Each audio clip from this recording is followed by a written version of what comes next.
Hello, it's Andrew with Missing Remote.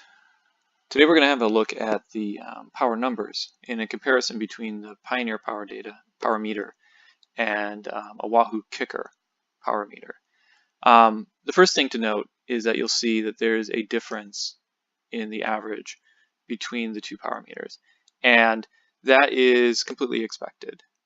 Part of that can be assigned to the accuracy, the claimed accuracy between the two power meters. I believe they're both 2%, but most of it is probably due to drivetrain losses because of where they measure power.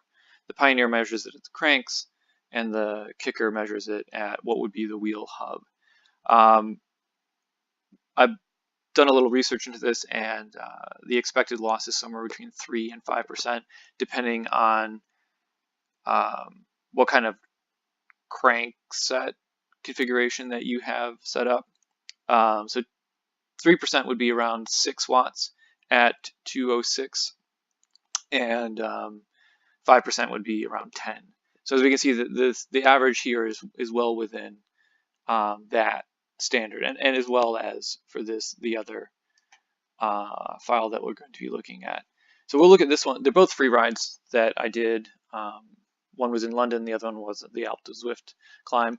The differences are different styles of riding, where the London free ride is a much more varied ride, where the Alpe d'Huez is a very consistent ride at a certain power level. And as we can see, just looking at this at a high level, the data matches quite well.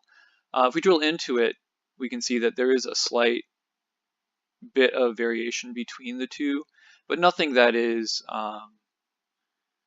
that's really crazy or very unexpected. Some of this might be due to sampling, and some of it just might be due to the differences in where the power is measured, and error and all that other stuff. But we can see that it tracks just really well, really very cleanly along. So I think that that's a great sign.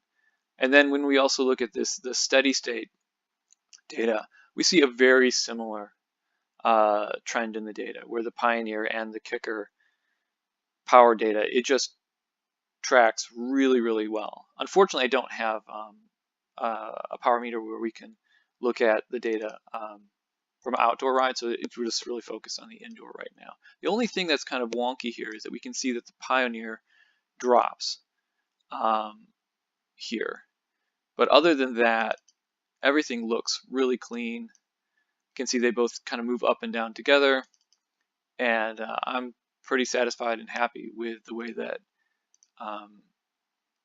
this turns out. And I think we can pretty easily say that the Pioneer and the Kickr work, or they track very close together. So it's highly likely that the Pioneer is a fairly accurate power meter.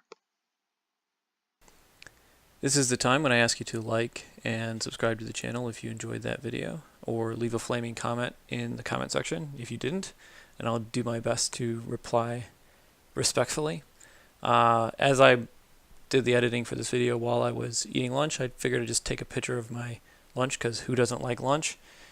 And hopefully that will entice you all to like and subscribe to the channel. Thanks.